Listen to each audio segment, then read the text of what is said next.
Doesn't looks like a story now, isn't it? That's how it did for me, by the way. I'm just a few years shy of getting to 50. But just imagine, time goes so fast. And what we have seen is that your most productive life tends to be between the ages of 24 to about 50. Again, in my 2 cents, that's the time that you really want to be clear about your why.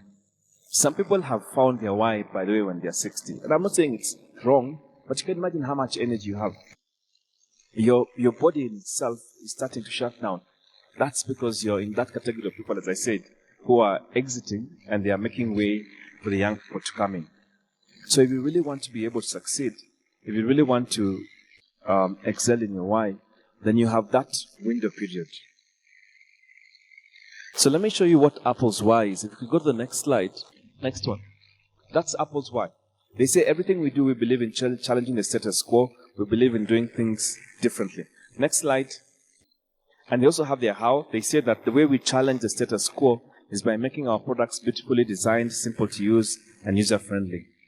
And their what is, we just happen to make great computers. Want to buy one? It's very important. What Simon Sinek says, if you go to the next slide, is that people don't buy what you do.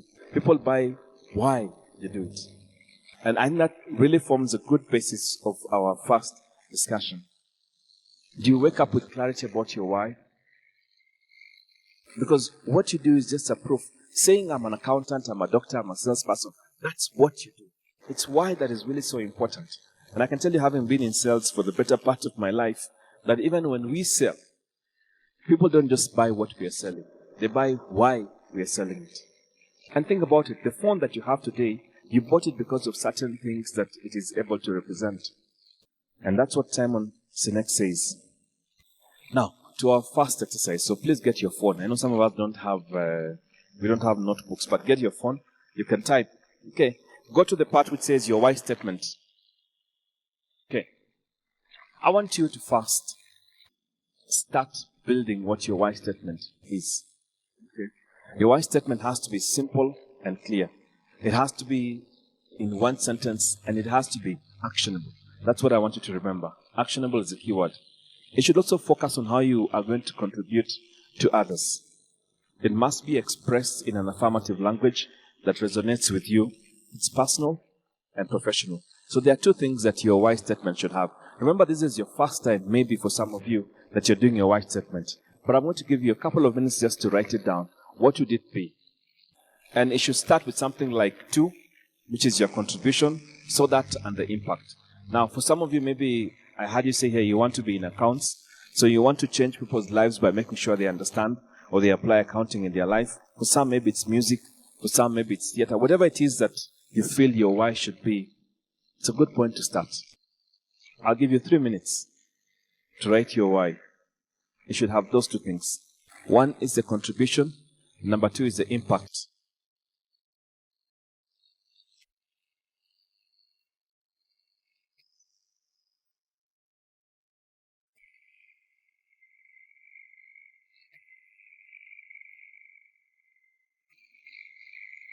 Just to give you further guidance, I'll go to the next slide, which talks about the contribution. Okay. Just examples that you can have to make people feel welcome and mentor, to change their life, create opportunities, changing mentality, empowering more members. So those are examples of affirmative words that you can use in terms of the contribution. And the next part is the impact, which is to improve the outcome of others, could be patients, community, people you live in, family, to be a critical link in ensuring. So, as I said, of course, you can see what I have put there. Okay, so please draft something, and I'd like to hear somebody share what their why statement is. Okay, remember it must have the contribution and the impact. What are you going to contribute, Martin, and what is going to be the impact? What's going to be your contribution and what's going to be the impact?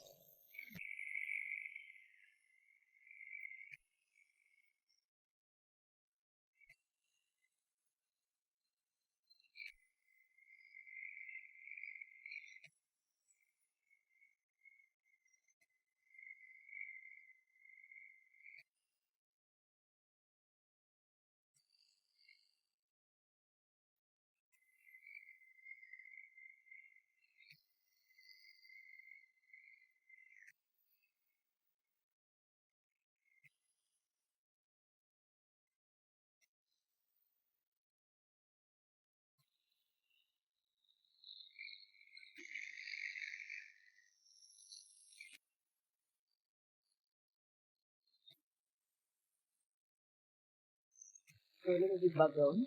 I work. Oh. Hi, everybody. Oh, it's so good to be back in YP. For those who don't know me, my name is Beryl. I have a decade experience in media, and then I've shifted 2-3 years ago into the nonprofit world. So, just giving it background, what I realized, even throughout the fact that those are two different career paths, they don't define me and what I do, because the way I work is for people. So I realized I have a passion for people. And so my why statement is to empower my community to rise to their full potential. For me, full potential is whatever success looks like for you. But what am I using to empower you? So in my previous, let's say, stint in life, in my previous, how can we put this? I don't want to call it a job, because then it's not just the job. It was more than that. So in that previous assignment, I then did that through information, sharing information, right? But now in this new assignment, I'm doing it through building resilience in reading for young learners. So there's that. I don't even know if it makes sense, guys, but but that would be my why statement. I don't know if it ticks those boxes, but for me, I understand it's about empowerment of community and about success. But then whatever that success looks like, I'm not going to box it and say you must be financially at this level to say you're successful, but at least you've moved to a different level, or you're more enlightened. Let me stop talking. I'll say a lot of other things that don't make sense. It's work in progress, yeah.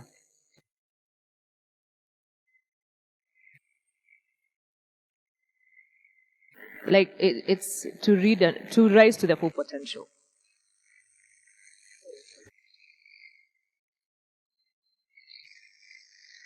Okay. Yeah. Oh, thank you.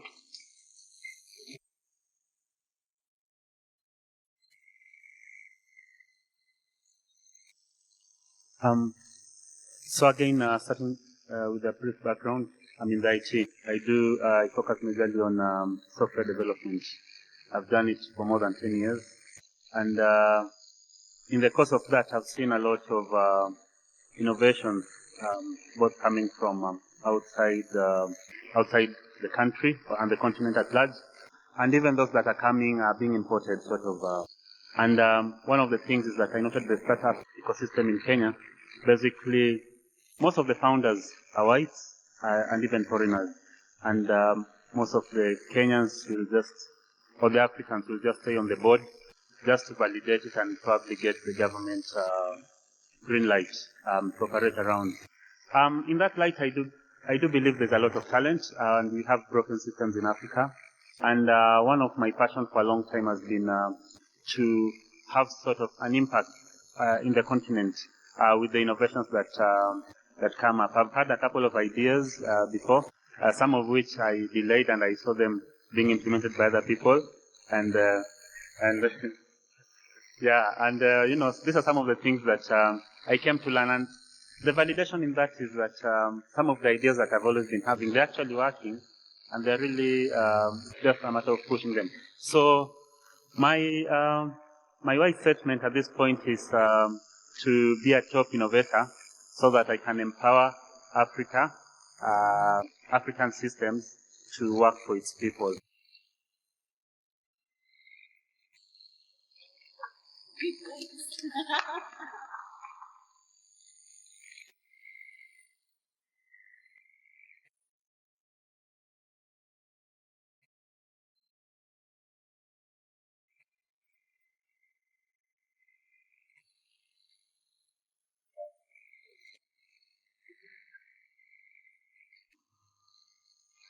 My name is Ruby. I trained as a filmmaker, so a filmmaker as a director-writer. I'm currently working in something that's not directly related to that, but it still has a link. and I'm currently working on my first work in progress, my first novel. I'm a quarter way through it. So I've been writing it for a while, and now I'm feeling like my why is becoming clearer and clearer. So I wrote down to tell stories and narratives that capture the hearts and imagination of an audience so that Africans feel seen, heard, and felt in the media space. Yeah.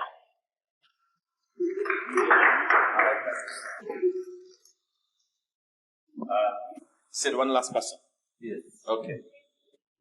There are two. So, to be fair, Wanza, then no.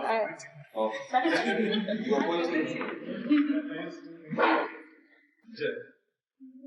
John.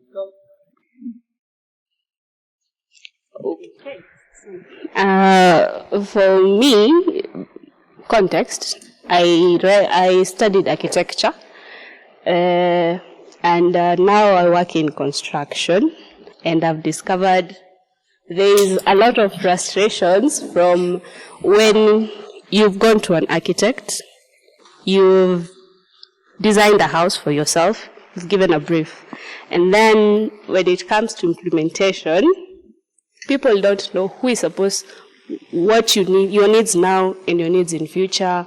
And basically, it's a whole team from design, electricals, and the process becomes really complicated when everyone wants different things at different stages of construction. So for me, I'd love to create a system where if a client asks for a design, all his needs or hers have been taken care of at the design stage. Because in future, the frustration comes in, the client will have to incur more costs when different specialists join the project late. So I'd love to have in the industry to educate people to know what they need now, in future, and who they need to have from the word go. in a way that saves them their costs, right? Yeah. So I think that would be, that's a good start. Last? Okay, yeah.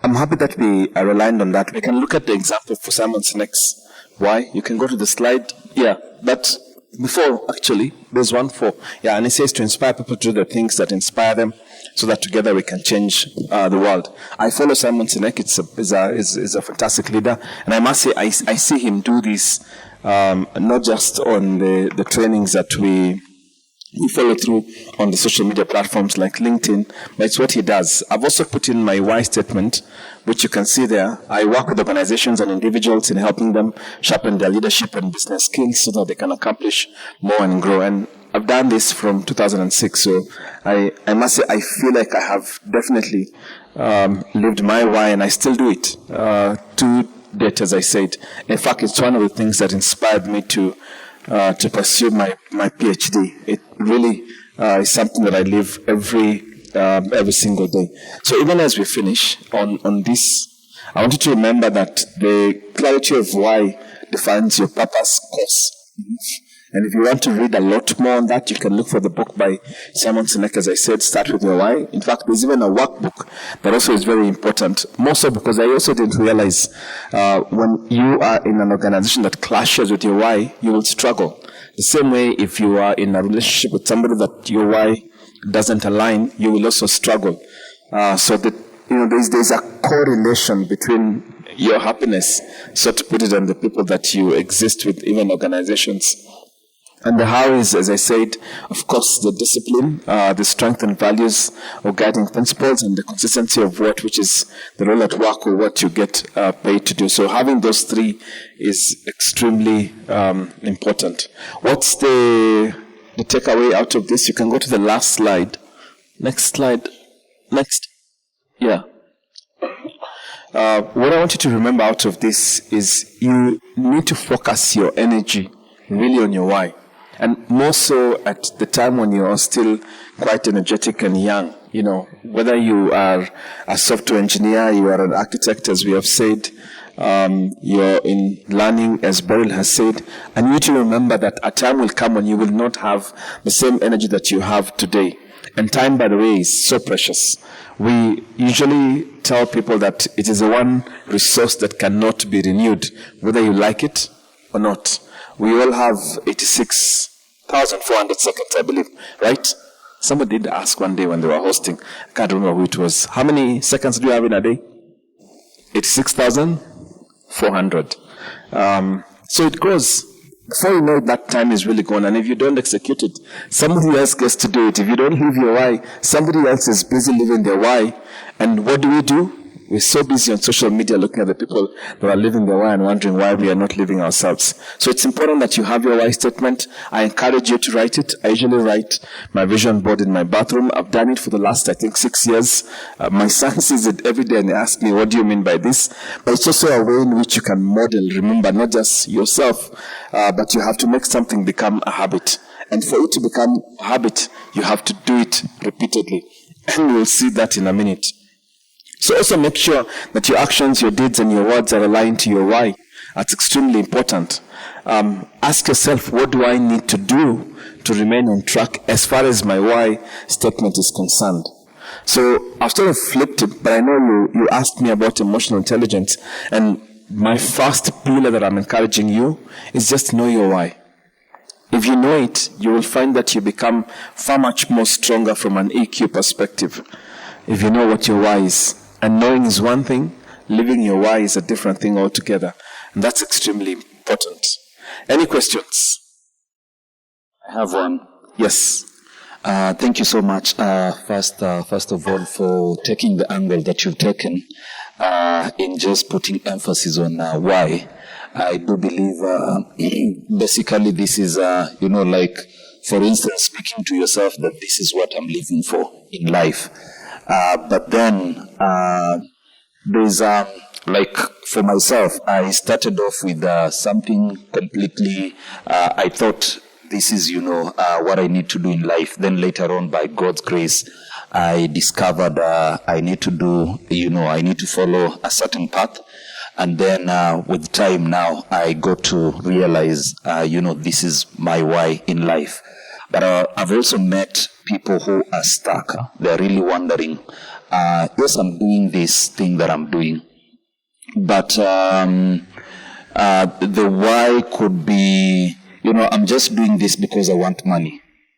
But in regards to fulfillment, from within, it's zero. How do you get out of that space?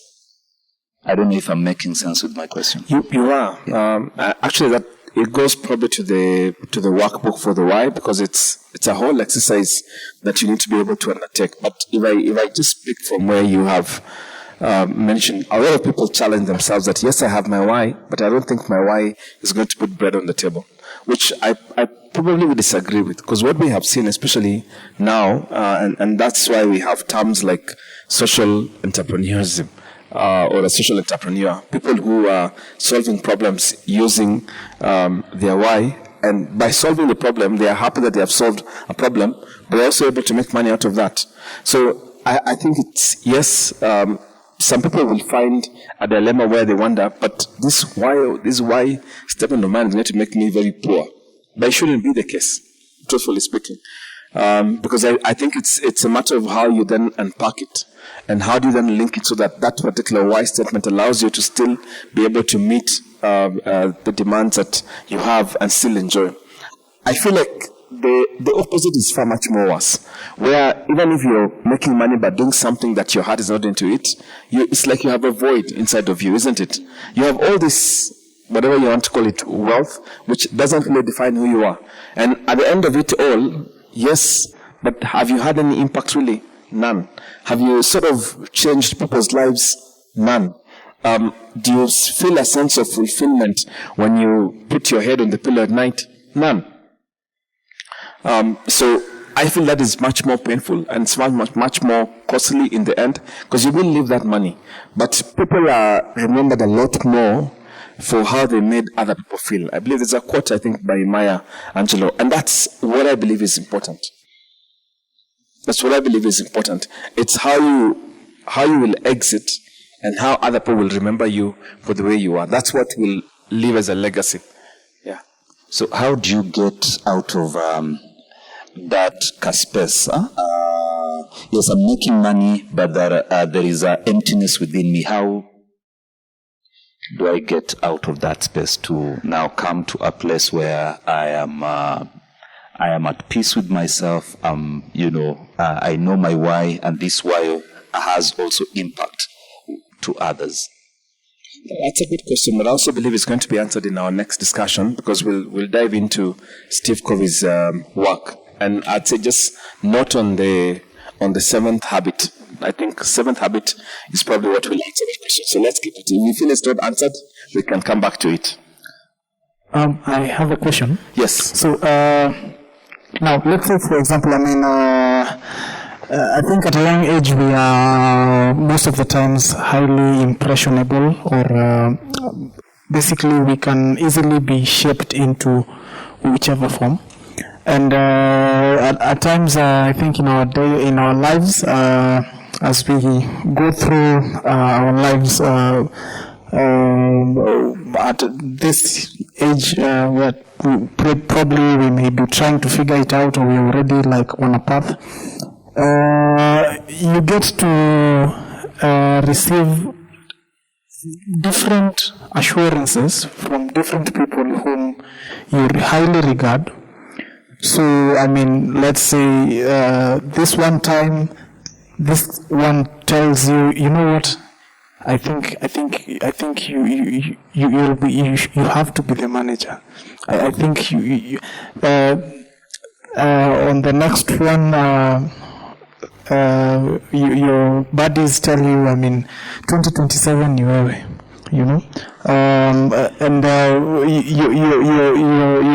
your physics teacher told you, you know what, you're the guy. You should be like the best physicist.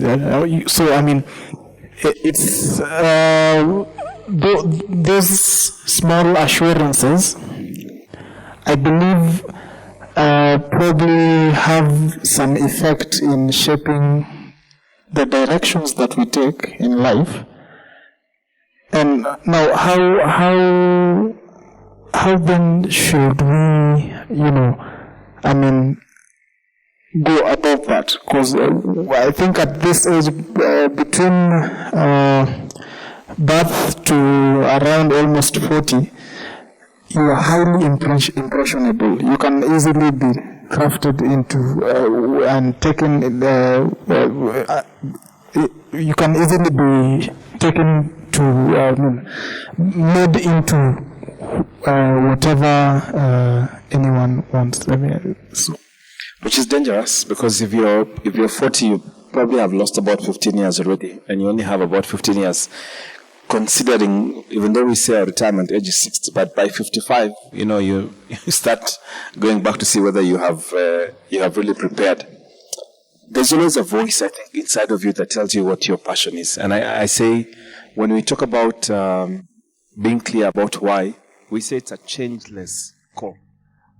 Everything that is happening around you can give you suggestions, but it must be changeless. You must have this singular voice that tells you this is what I really want to be. Remember, you have to be careful that you're not living other people's why. And as I said when we started, there are so many people I know, thousands of people, that do not even have their own why. Some don't care, to be very honest, and that's their choice.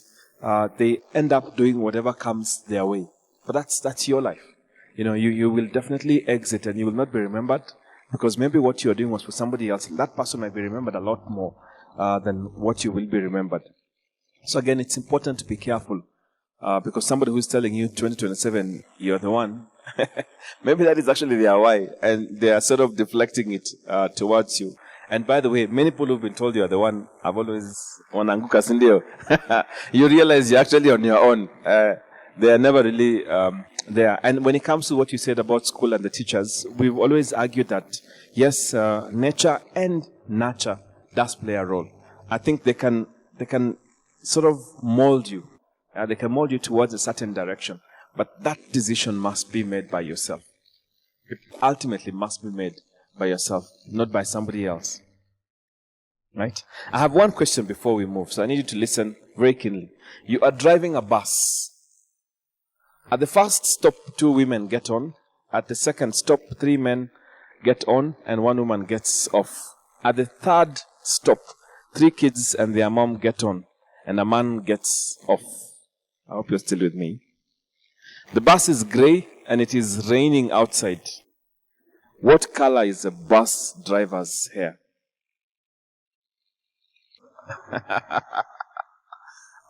Siwezi karudia jamani. You have to listen. What color is the bus driver's hair?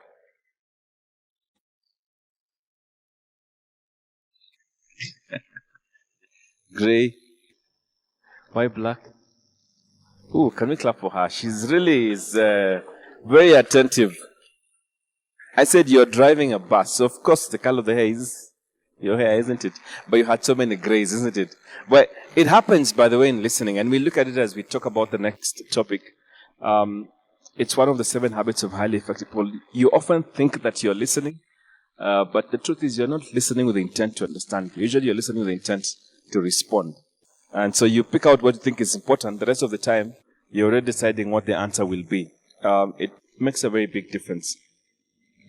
Let's go to the next slide, which, as I said, is now on the book by Steve Covey on the 7 habits of highly effective. Probably also one of the best trainings I ever did myself on EQ. Steve Covey says that we are what we repeatedly do. So excellence is not an act, but a habit. And I want you to remember that. You cannot do something once and then claim that you have then become perfect. The 7 habits, as you can see projected, are actually sort of clustered into 3. The first 3 habits are about yourself, which is very important. It's about winning yourself.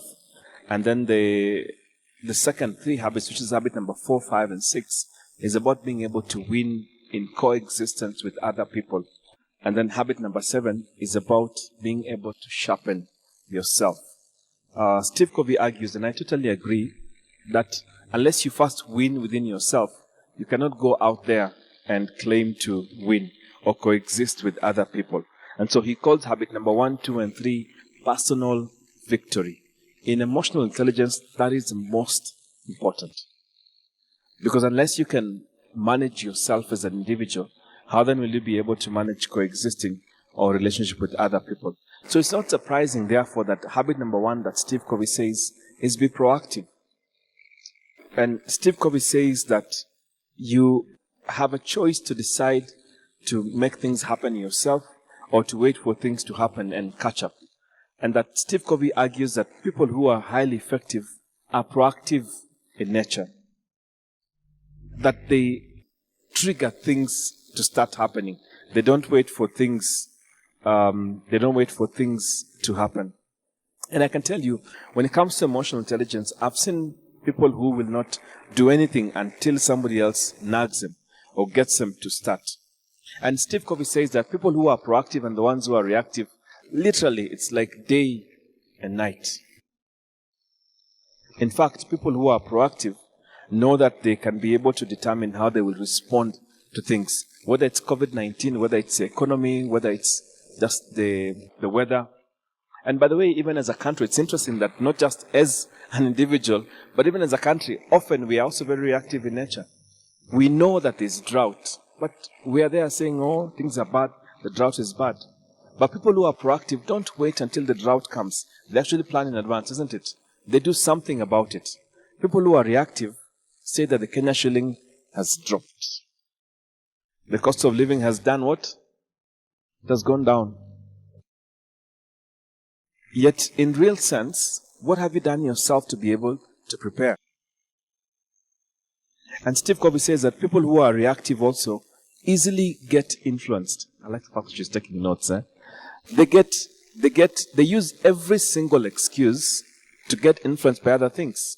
So, it's my classmate, it's where I was born. As we are Merus are, isn't it? Tunachangamka. But how truthful is it? Steve Covey, when you read this book, gives a very interesting story. He talks of a lady that acted as a caretaker to an elderly person who was completely invalid and unable to walk. So he needed to be done for everything, being wheeled in a wheelchair, being bathed, having to be fed, everything. But this person was so rude, would always be shouting and screaming. And the lady's emotion was really tested, if I may put it that way. Really tested. She attended one of the sessions for Steve Covey, and Steve Covey was teaching about being proactive and being reactive. And she told Steve, after the talk, Steve, I'd never learned it from this point. This patient of mine can shout at me, can scream at me. But it's my choice to accept that. It's my choice to determine what my response will be. And Steve Covey calls that responsibility. The people who are proactive actually determine that, you can shout, you can scream, but I'm the one who will decide how I will respond. The people who are the ones who say, ukinipigia makelele pia mimi, takuonesha, tend to be reactive. And from an EQ perspective, people who are proactive are much more stable than the ones who are reactive. That's habit number one. As I said, our typical life, by the way, we tend to be quite reactive. You need to train yourself to be proactive. You need to train yourself to determine that I can actually choose what my response will be. There's a training we normally give that is called assertiveness. And in assertiveness, we train people, in fact, how to say no without feeling guilty. There's a technique we teach that is called, I'm trying to remember the name.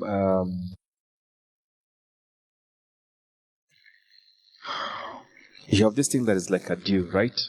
You know what a dew is. If you're traveling to Limuru, sometimes very early in the morning, it's a fog, isn't it?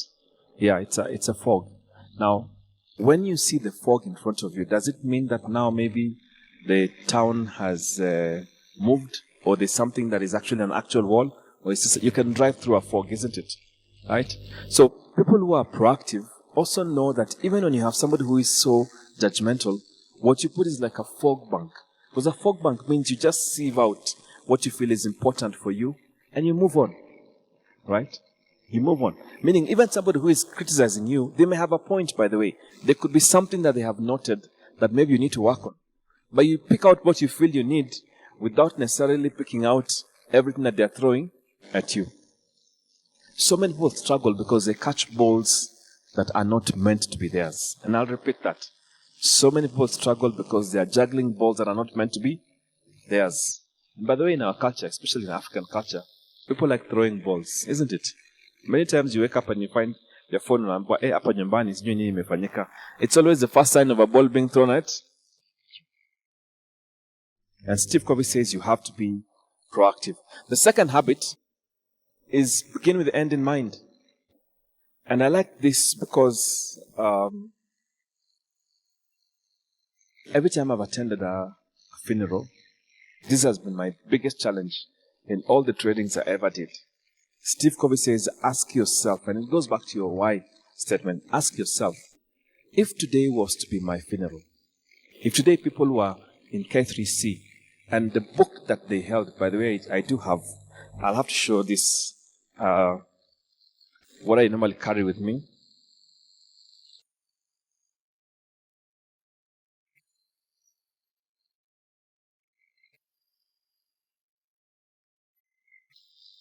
This was a family friend, but I still carry the eulogy with me. But imagine if today people were seated at K3C and they were reading a eulogy. What would they read about you? What would they say that you were able to accomplish and achieve? What would they say of how you are as a software engineer, or as an architect, as an accountant, as a father, as a pastor, youth pastor, as a brother, as a mother? What would people say about you? And Steve Covey says, if that is how you want to define yourself at the end, then why don't you do it now? That if you begin with the end in mind, you actually decide that this is the path I'm going to take because I want to, when my time comes, this is what is going to define who I am. And I believe you can see what I was saying earlier, that the personal mission statement, your why, gives us a changeless core from which we can deal with external change. And I like that as a challenge. I think every day I ask myself, if today was to be my last day, what would my eulogy be? Because usually we write, celebrating a life well lived. Will people say that about you? And will it be true? I mean, we usually give the glossy part in all funerals anyway. But what matters really is, did you actually live your life as you wanted it to? And Steve Covey says, life is like a blueprint. And I guess architects understand that. That it starts with a blueprint about how you want it to be. And then you sort of put in place those building blocks. It's very important. So if you note it, Steve Covey starts by saying, number one, be proactive in life. Don't wait for things to happen. Make things happen yourself. Number two, Steve Covey says, please begin with the end in mind. Ask yourself, if I want my life to end like this, what do I need to do now? That's very important. And am I doing it? And then habit number three, Steve Covey says, put first things first. And I struggled with this initially when I started reading this book. I guess that was in 2007 or thereabout. What do you mean put first things first? And I like what Steve Covey says. In fact, the best quote I got from that book was that things which matter the most must never be at the mercy of things which matter the least. As some of you will begin your life, you will realize that you can easily get distracted in terms of priorities. You forget sometimes that you need to wake up in the morning and dedicate at least 30 minutes to ask yourself, am I living my why today? Not 30 minutes in a week or in a month, every single day. You need to be able to identify the key roles that you take on in your life. You need to be able to identify how you maximize on your time. Because Steve Covey says all of us have 4 boxes in life that we tend to find ourselves focusing on. The first box, by the way, is called the box of crisis. It's a box of emergency. Usually it works on you. You don't even work on it. You wake up and in a changam, kama in a chemka. In a chemka. You wake up and there's a crisis, you have to respond to it. It's like you wake up and there's a flood which has happened in the house, or electricity. When you get into your house and you hear the meter, the way it's lying, those tokens are about to get finished, isn't it? Yeah, do you say that, hey, wacha nilale kidogo alafu I'll shughulika? Isn't it? You work on it. If you put a sufuria with hot water because you want to cook ugali, like my friend Martin there. I'm not saying you love ugali, Martin. And then gas inaisha. Bas, gas ikisha unafanya nini? Lazima ubadilishe. You don't have a choice. You know, your schools are opening and you have the school fees. So we call it the box of crisis. The second box, we call it the box of discipline. Because it's called things which are not urgent, but important. And why I like the box of discipline, it's those things that if you work on them now, your life gets to be sorted. It's like saving. It's like being able to find out about ways that you can save. Being able to, register for maybe some classes, upskilling, being able to do some community work, building friendships, coaching, whatever it is that you're doing. That second box is so important. And the third box is a box that we call urgent, but not important. And this is where usually, if you're not very careful, your friends are the ones who will call you, people from up country. You get a phone ringing and you're told, please, it's important, you need to show up. When you go for the meeting, you're told, this was just it's a gathering. You just need you to be around because everybody needs to be there. We call it urgent, but not necessarily important. The worst one, and the fourth box, is the one that we call the box of wastage. As Steve Covey says, this is a box where it's not important, it's not urgent. My wife called it also brainless box. And usually you find yourself sometimes entangled or entrenched in a place where you're spending so much time on social media, for example. You start scrolling quickly on TikTok, and before you know it, 2 hours, 3 hours, and 4 hours have just elapsed, just like that. So Steve Covey says, put first things first. And if you see, actually, from being proactive to beginning with the end in mind and putting first things first, if you do that, then you succeed as an individual. And that marks those first 3 habits. I want to move, and I'll ask if you could move to habit number 4. If you've done all that, Steve Covey says you have what is called the personal victory. Then you are ready to go out there and be able to live with people outside. And so the fourth habit, Steve Covey says, is think win-win. And it's interesting because the fourth habit is also the first habit of dealing or living with people outside. And Steve Covey says, seek agreements and relationships that are mutually beneficial. Because win-win agreements take a lot of courage and a lot of kindness. In short, also, a lot of integrity. People who are likely to succeed in relationships are people who seek a win-win relationship. Not win-lose, not lose-lose. That's extremely important. I'd urge you, when you have time, to also look at the video that summarizes on those 7 habits. It sort of deep dives a little bit more on this aspect of relationships and why it's important to have the win-win relationship. It's critical. In my life, I found that when I seek a win-win relationship, I am likely to coexist a lot much more better with people. And then Steve Covey then goes to habit number 5, which is seek first to understand, then to be understood, which is called the habit of listening. And EQ, we say a person is only as good as how well they actually listen. In fact, as I said, most people tend to listen with the intent to respond, not with the intent to understand. And Steve Covey says there are different levels of listening. We usually give this, by the way, depending on what we feel or what we think about the other person. There's ignoring, where the communication goes away verbally through body language or lack of attention. There's pretending, where you pretend that you're really listening, but you are not. There's selective listening. You only pick out the things that seem to interest you. And then there's attentive listening, where you focus both on the emotion, the energy, or the body language. But Steve Covey says the best is what he calls empathetic listening.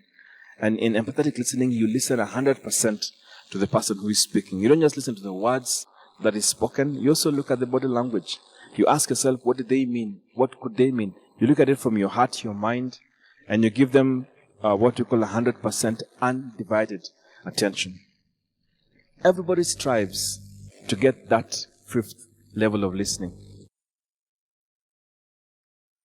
And it's also the best gift that you can give anybody. And Steve Covey says, if you're going to coexist with people, you really need to know how to listen. And if somebody normally asks me what is the cornerstone of EQ, I would say it's just listening. It's listening with not just with your ears, but listening with your heart, with your mind, with undivided attention. It's giving the person who is speaking the eye contact. That's extremely important. And if you can then be able to do that, Steve Covey says you can easily coexist with the people that are around you. And so habit number 6, not surprising, is called the habit of synergy. And you can imagine when we've started with habit number 4, 5, and 6, we are talking about how well you can really coexist with other people. And habit number 6 is just acknowledging that you need the strength, you need the uniqueness, you need the knowledge, the expertise of other people to be able to succeed as a team. And that's why he calls it synergize, or habit number 6. You seek out other people's ideas to solve problems. When it comes to EQ, the biggest challenge that I face today, even when I'm hiring people, is people that are not ready to integrate and be a part of the team. What we have seen is that you can only succeed as well as a team, not as an individual. And so I guess in organizations nowadays, even when we are hiring, our biggest push is people who are actually team players. And I can tell you, when you have the complete opposite of team players, you are unlikely to be able to succeed. And even if you did, you would not get to the magnitude that you could get when you have people as a team. So if you look at habit number 4, 5, and 6, as I said, it's about you being able to coexist. And Steve Covey calls it public victory. Public victory. And so lastly, Steve Covey says, when all is said and done, then you need to continuously sharpen the saw. And in order for you to sharpen the saw, Steve Covey points out 4 key areas that we must keep in mind. Number 1 is the body, which he calls is the physical dimension. that you have to continuously exercise, eat healthy, sleep well, and relax. And by the way, this is so important. It's amazing that for me who works in the medical field, we talk about people that usually end up collapsing, getting into a heart attack, getting a lot of these lifestyle-related diseases, yet everybody knows what they are really supposed to do. You have to keep your physical dimension sharpened. That's important. Number 2 is a mental dimension. And Steve Covey says you have to keep reading. Don't just read. Don't stop reading because you have left school or you have graduated or you've gotten your degree or you've gotten your master's. Continuously read. Continuously educate yourself. Continuously write. Continuously learn new skills. You're only as good as how well you sharpen your mental dimension also. And thirdly is your emotional dimension. And Steve Covey says, build relationships. Give service. Give back to the community. Laugh. Enjoy friendships. And lastly, of course, which I know most of us are very clear about this, is the spiritual dimension. That you're only also as good as how frequently you sharpen your spiritual dimension. And it comes back to what you had asked earlier. How then do you make sure that you are keeping aligned with your core purpose? For me, I use this as my definition. Am I clear? And what am I doing about my physical, my mental, my emotional, and my spiritual? Usually gives you a guidance. It will give you a guidance. If you do that, then Steve Covey says, if you look at the last slide on that, eventually, the first 3 habits starts with you. It really forms the root of who you are. You must be proactive. You must be the one in charge of your life. And habit number 2, you must have a plan. Have a plan so that one day when we come and we have your photo on the eulogy, in fact, it's almost a replica of what you wanted to have in your life. And habit number 3, work fast, then play. Prioritize on the things that are important in your life. Prioritize on family. Prioritize on school.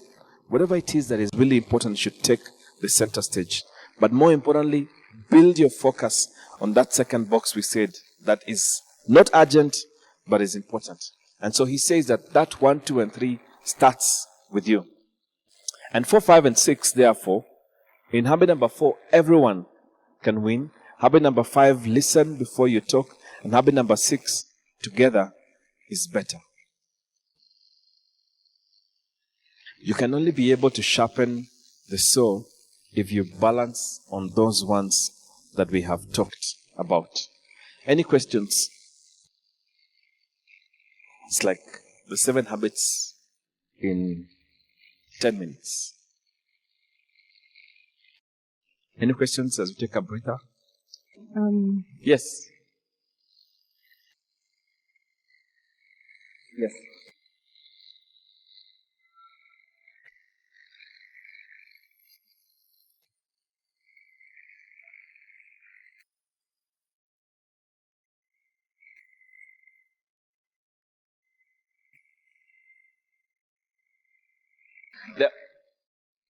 We call box 3 the box of distraction, and I'll explain why. As I said, box 1 is box of crisis, box 2 is box of discipline, box 3 is box of distraction. You know what happens? Because your friend calls you and tells you, you know what? I've just been paid my salary, and I think now I have enough money. Can we take a drive to Naivasha? And what do? You're thinking, okay, that sounds like a good plot, isn't it? We go to Naivasha, I'm game on. Now, that's normally okay if you had planned, which is unlikely. If you had planned and your other priorities had been sorted out, that you take that road trip and go to Naivasha. But because your friend has called you, we say it is urgent because the phone, isn't it? They call you on the phone, right? And they tell you, hey, I've gotten paid, man. Can we go to Naivasha? That's why you call it the box of distraction. Because if you're not careful, it eats away your time. There's something that Steve Covey actually uses that is called the devil's triangle. If you remember, there's box of crisis, there's this box of distraction, and there's a box of wastage. And sometimes Steve Covey says some people spend so much time on those three, so they completely ignore the box of discipline. Because box of discipline, nobody ever puts a gun over your head and tells you, please build relationships. Please go and see a financial advisor. Please make sure you're doing your annual medicals. Those are things that you will often forget. You wake up in the morning and you realize gas imeisha. You start chasing for the gas, or you have emails. Before you know it, a friend calls you and tells you, wait, I found this nice place for lunch, but can you come and take it? They have very nice chapati and madondo. So what do? You stop what you're doing and you go and have the lunch with your friend. And when you're coming back, you realize, I have not checked my TikTok banner. I've posted something, nobody has commented. Can I go and check on my TikTok? Before you know it, your whole day is gone. Sorry, it's a longer answer, but hopefully I've answered. Okay. Yes. Thank you. For me, it was a question which I was to ask at the beginning, but one of the first questions I'll ask is that, some of us,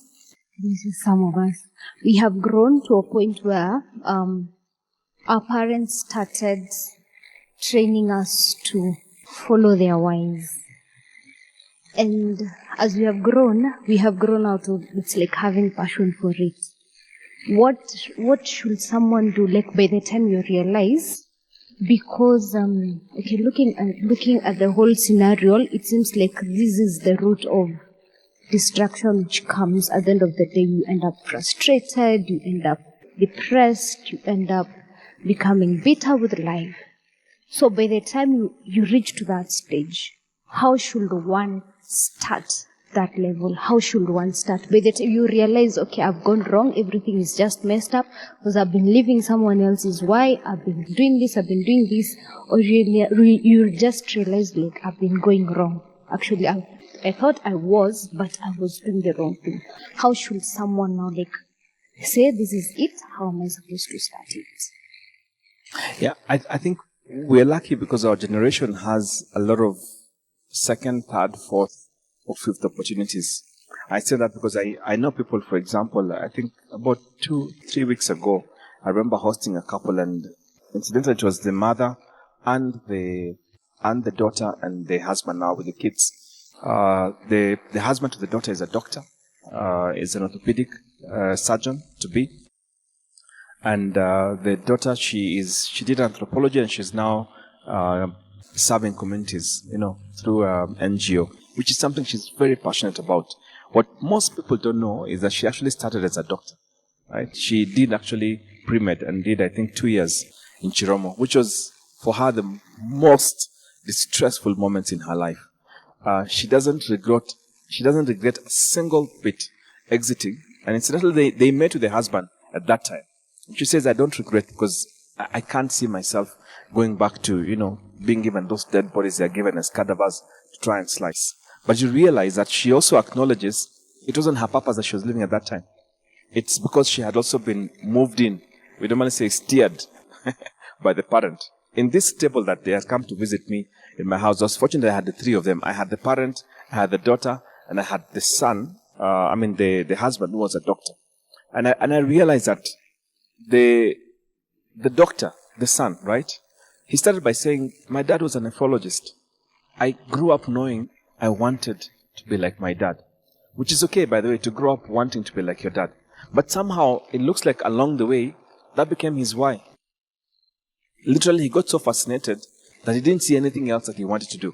And for him, he was able to go through med school, finish his undergraduate, now he's doing his MEd, and he's still passionate. Of course, now they have 2 daughters. He believes one of his daughters should be a doctor, isn't it? Which, of course, the mother says, please, the daughter has to make their own choice. But I think the point I'm trying to put across is, if you find that you actually get aligned along the way, and what your parents want you to do becomes your passion, that's good.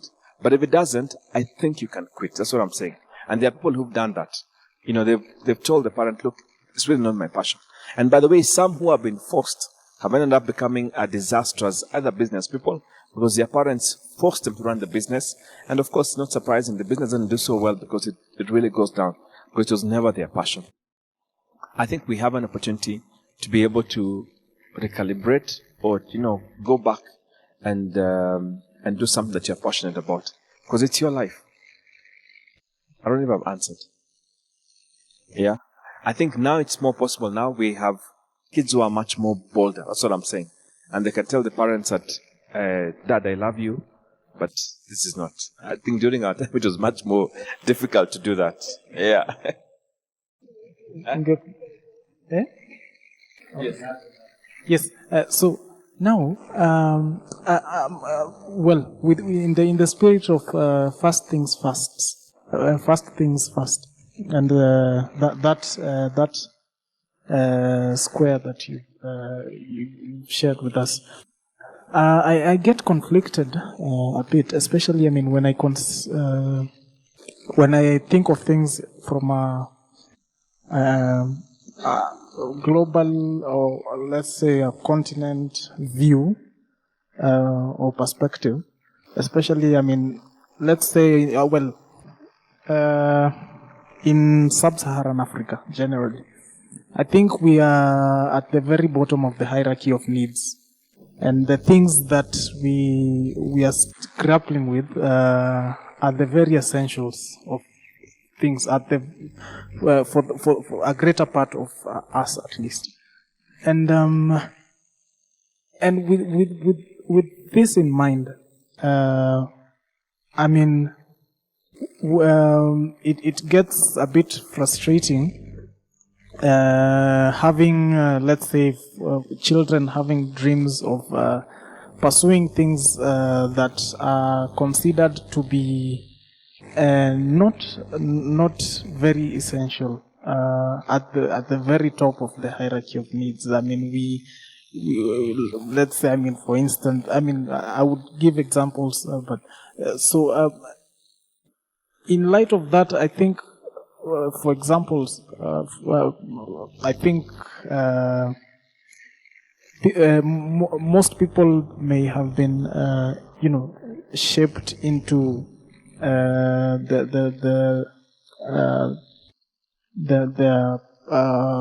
their purposes because of this structure that is there. In that, you have to be ABC because that's what we need right now. Would that be, a right way to go, and how then? If you're not aligned to what you truly love, yet the country needs you, I think it's a good point, Martin, but also forms the basis of our last discussion. If you could go to slide 42, which is on the growth and static mindset. Even as I finish, just move.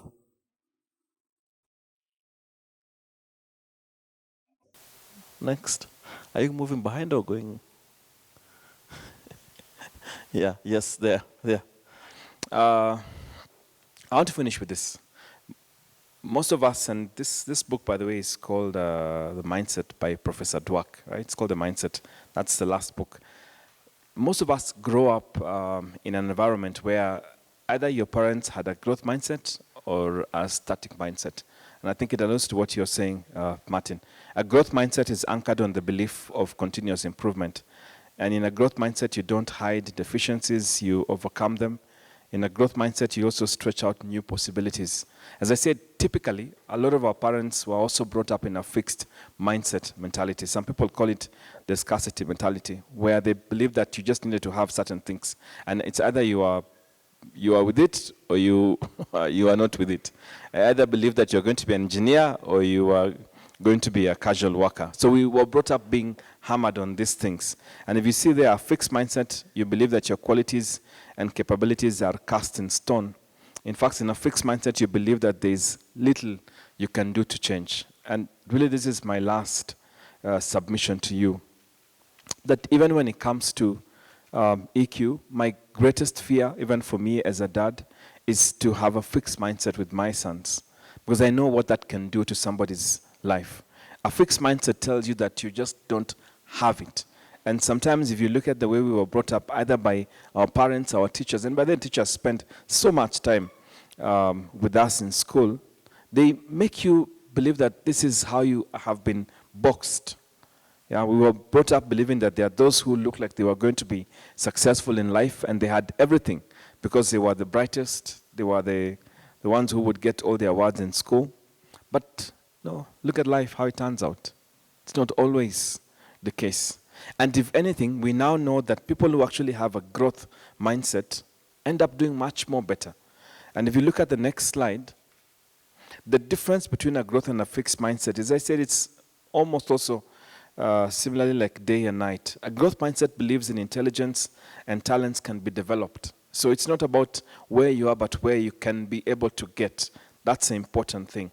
It believes effort is the path to mastery, and a growth mindset believes that you might not have it now, but with continuous effort, you can improve yourself. It believes that mistakes are part of learning, and that's a growth mindset. And it views failures as an opportunity. It embraces challenges. It welcomes feedback, by the way, and views others' successes as an inspiration. But what are we used to? We're used to fixed mindsets. We believe intelligence is fixed. Either you are born intelligent, amolzaliwa, danda. That's what we are told, isn't it? Yeah, I believe that effort is fruitless.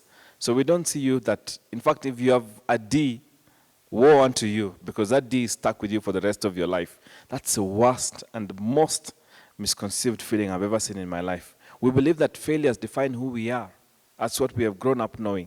That we'd rather hide our flaws, we'd rather avoid challenges, we'd rather ignore feedback, and we view feedback as a personal criticism.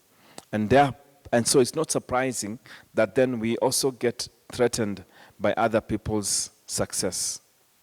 What I want to put across is this, even as we wrap up. The choice as to whether you're going to adopt a growth mindset in your life or a fixed mindset is entirely yours. What I can tell you is that those that have succeeded, and you'll spend time looking at the slides that will be shared with you, those that have succeeded have continuously demonstrated that they applied growth mindset in their lives. They were not afraid to fail. They were not afraid to be criticized.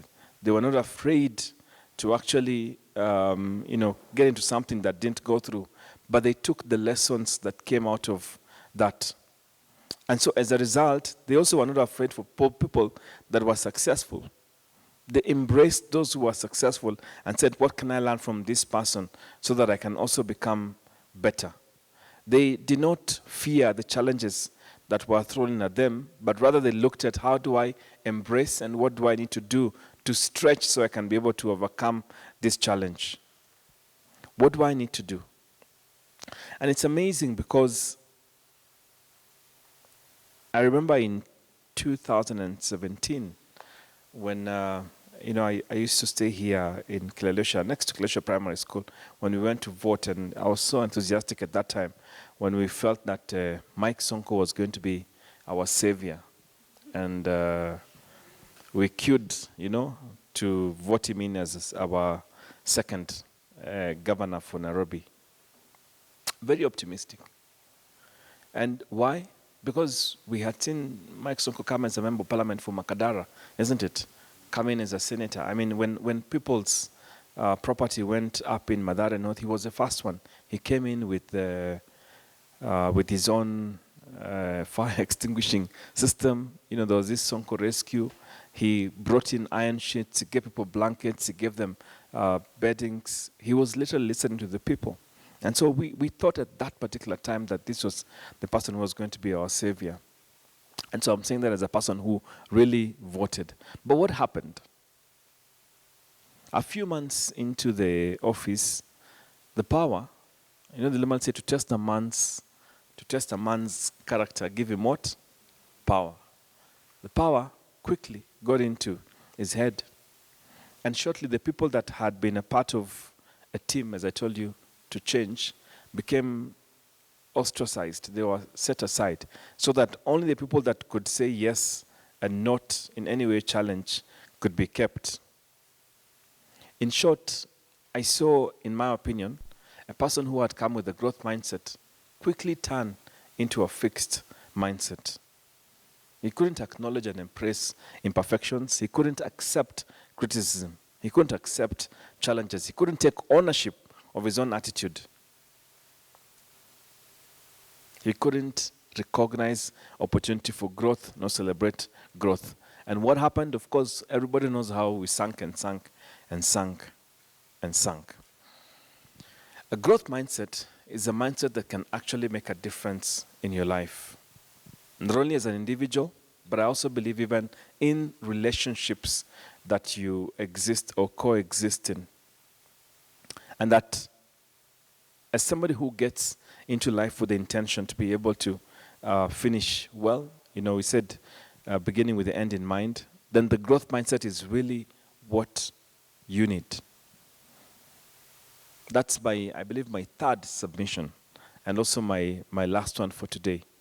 In terms of an EQ, you must embrace a growth mindset. There's a slide I want to show as the last one. If you could just go, it's called Developing a Growth Mindset. Next.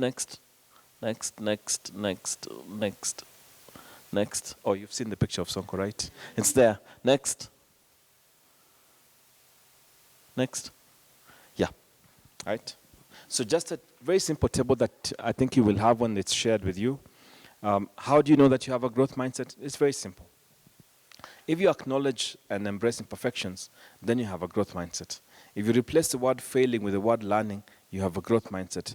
If you celebrate growth with others, you have a growth mindset. If you redefine genius, so genius is not somebody who you feel they were just born with, but somebody who actually becomes better with time, you have a growth mindset. If you use the word yet, meaning I'm not there yet, but I will get there, you have a growth mindset. If you view challenges as opportunities, you have a growth mindset. If you take ownership over your attitude, you have a growth mindset. If you emphasize growth over speed, you have a growth mindset. If you disassociate improvement from failure, you have a growth mindset. And if you learn from mistakes, you have a growth mindset. It's plain and simple. Growth mindset is one of the other pillars that can really be able to make a distinctive difference for you when it comes to emotional intelligence. Any questions?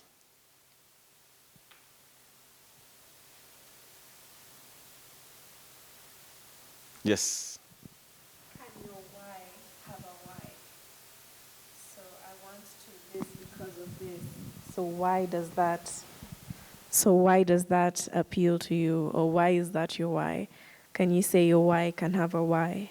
That's a good question. I've never thought of it that way. To be honest, I don't even think I would have an answer, but I guess maybe it's possible for your why to have a why.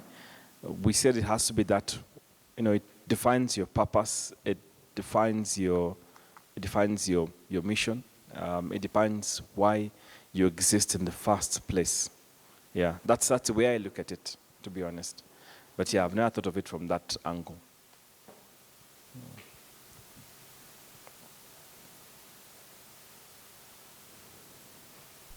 Anybody else? How much time do we have? Yeah, I thought so.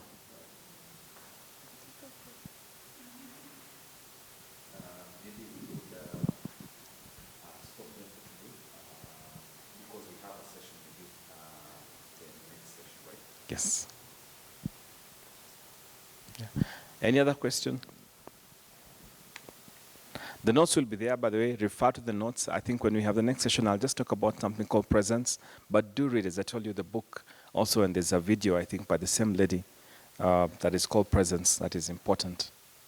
But I hope that I have just been able to put into perspective what I believe EQ is, but from just a different kind of approach. Yeah. Good. Thank you so much.